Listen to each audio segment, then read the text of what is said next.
Welcome back to A Plague Tale. So I've made a little compilation of behind the scenes videos. Yeah, published by Focus Home Interactive. So, A Plague Tale Innocence. Part 1, Roots of Innocence.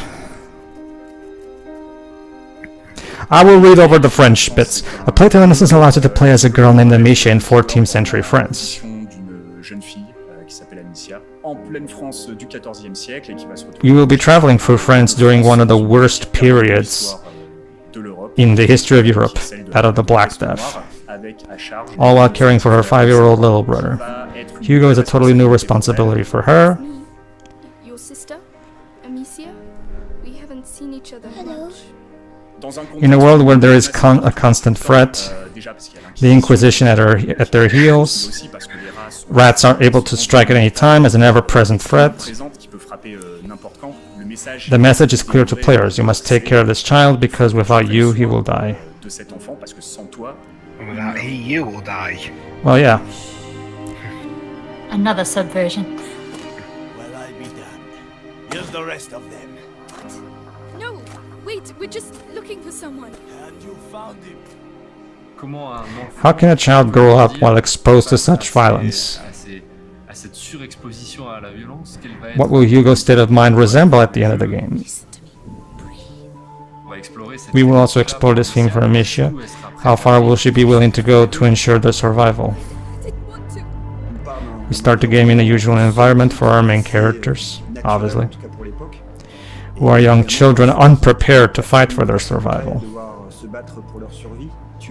Killing adults as a child is not an innocuous subject. It gives us the opportunity to build a strong identity. Maybe it will not please everyone. We understand that, but it does not matter. We don't want to compromise our vision. We wanted to accentuate the contrast between our characters, who are quite fragile, as well as the hard, cruel world that surrounds them. We wanted it to be transmitted by the characters' faces. This is particularly interesting for Amicia. We can see that in a way she has been spared by lives. She comes as a noble family. Her features are clean and soft, which contrasts with what follows in her journey. In the same way, Hugo has an innocence due to his young age. My parents tried and now they are both dead. Leave me alone. Throughout their journey, Amicia and Hugo meet other children who will assist them, supporting the gameplay and narrative. We will allow them to continue in their story and discover new things. Lucas is an alchemist apprentice who is able to teach new recipes, new things that will allow Amicia to utilize her sling in different ways. There we are.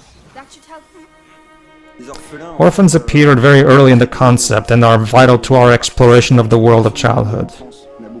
We worked hard to present the heart of childhood innocence, which is why we worked with real children for the voices. And there's the voice actor for Hugo. This can be much complicated than working with normal voice actors. So. Will we never see Mummy again? Hugo is only a small boy, so you got to be prepared to be sad and then Voiced by one extreme Logan. to the other extreme. I want to see Mummy. I'm sorry that I'm sick. No. Amicia is a very headstrong young girl who has to grow up very quickly in quite a cruel world, which is very difficult, but luckily she is very resourceful. As adults, we had to write dialogue for a 5-year-old. So we have to go through iterations and modifications until we think we have something final, but suddenly the young actors make a proposal, and it's through that our characters really come to life. But how? My parents tried and now they are both dead. Amicia, leave me alone. It gives me goosebumps to look at all the work that was done for this project. And where all these ideas came together at just the right moment, and it works. Our game is now there before my eyes, and it's something truly unique.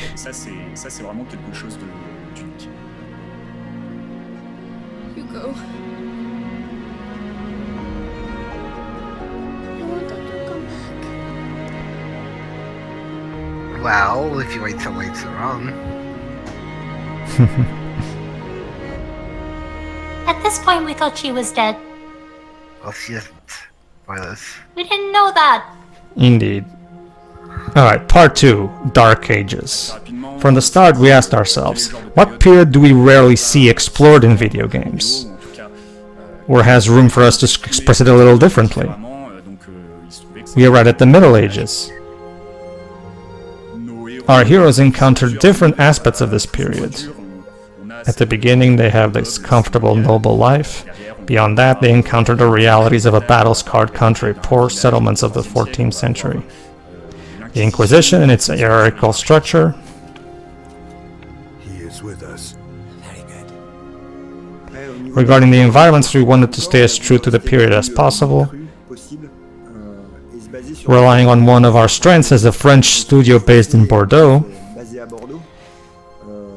Every day we walked the streets of here, of which many were built during the Middle Ages. So yeah, they could just go out and just look at the stuff, basically.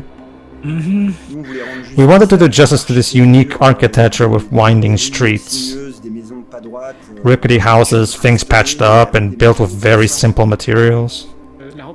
Typically these villages are portrayed as being made up of only off-timbered houses with jutting corbels. It's the classic thing you see everywhere. We tried to break this convention. There are plenty of examples of villages in the Bordeaux area that date back to the Middle Ages, without having only these agreed upon archetypes. We did a lot of research to really bring the flavor, the feel of that time, in architecture and the rendering of the universe. For example, we often came back to this notion that at the time the streets were extremely dirty. Obviously. Dirt was everywhere, the notions of hygiene were not at all as what they are today. In terms of lighting, we worked quite a lot to master painting, to try to emulate natural light as much as possible. We avoid the impression of having an unnatural spotlight somewhere. For example, we keep the game in sources in the style of a Vermeer or Bruegel painting. So basically, much like Strange, they also take a painterly brush approach to the art style, basically. Claude Lorraine is a painter. Like, there is a color tone in his paintings with slightly orange and soft skies that bring a romanticism to the image, a sweetness, something a little dreamlike. We want to have that in our game.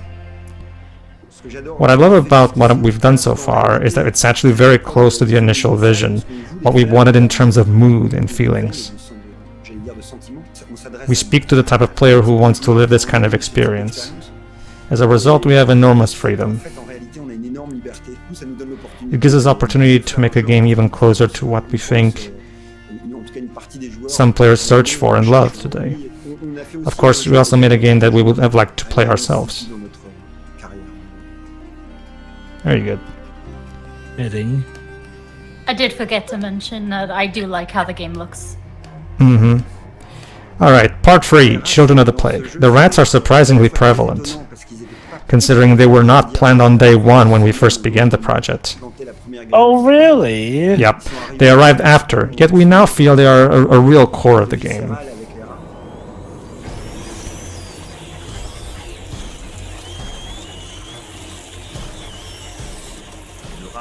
Rats spark disgust. They represent a hidden part of our world. They live beneath us in the sewers.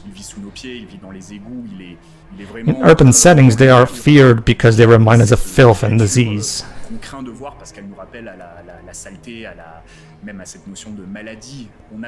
We took this concept even further by making them central to the game. Our rats literally embody the plague. Rats are dangerous but disorganized. The Inquisition, however.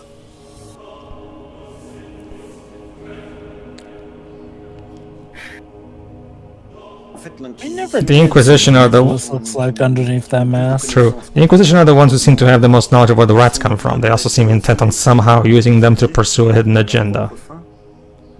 Much of their equipment is built specifically to keep rats afar with light. Exactly.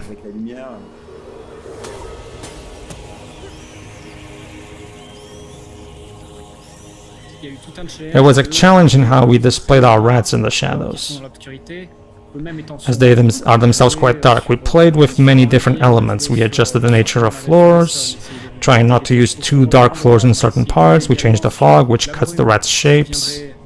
We change the fog. Sorry. Yeah. When you spot an animal in the darkness with a torch, its eyes glow. We brought this effect to the rat's eyes to make them more visible in the dark. Exactly.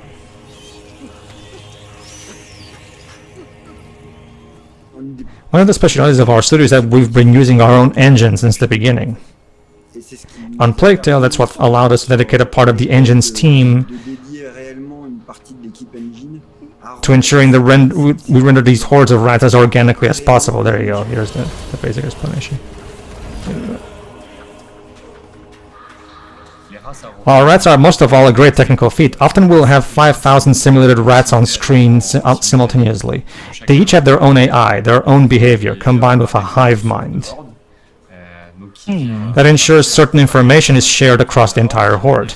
This helps them to move more naturally in often cluttered environments, basically. It's burning my throat. I know you, Amicia de Rune. We have been watching your family for quite some time now. I shall organize a hunt. That's Go find creepy. your mother. You need to accept that the whole creative process is informing a character, a story, a gameplay experience. They all feed into each other. The path to successful design is not a linear trajectory.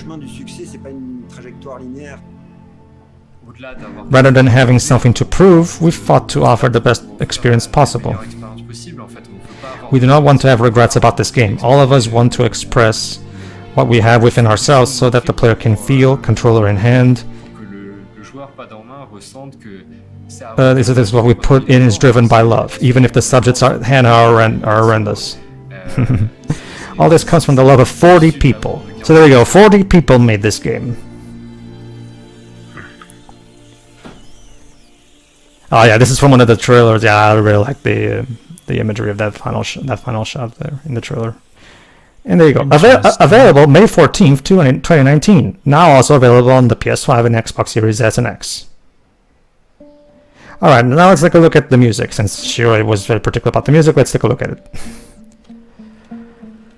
I'm Olivier de Rivière, and I am the music composer on... I forgot if this guy speaks in French. Music for Plague Tale. It was No, you speak in English. Okay. Creative work with David Doden, the creative director. He first wanted the music to be very much about textures, about background, about giving the general mood, where I think that the game is also about, you know, a storyline.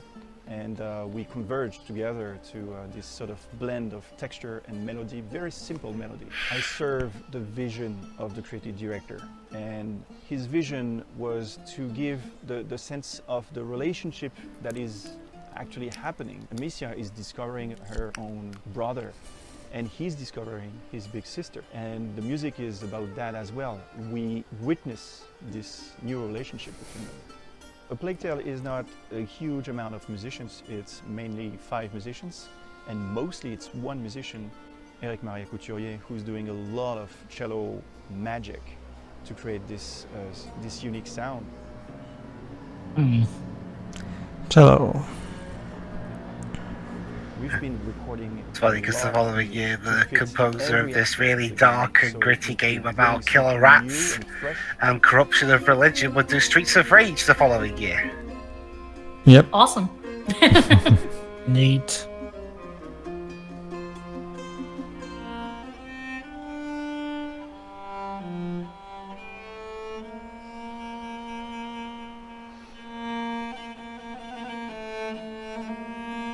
The music is not only telling a story, but also giving players information. When you're like close to soldiers, because you're a child, You can make a and they're so tune big, with David just was 3 like, strings oh, on your it's such a guitar. threat that the closer you get, the more threatening it should Well, be. Dibs, The gotta do music what you got.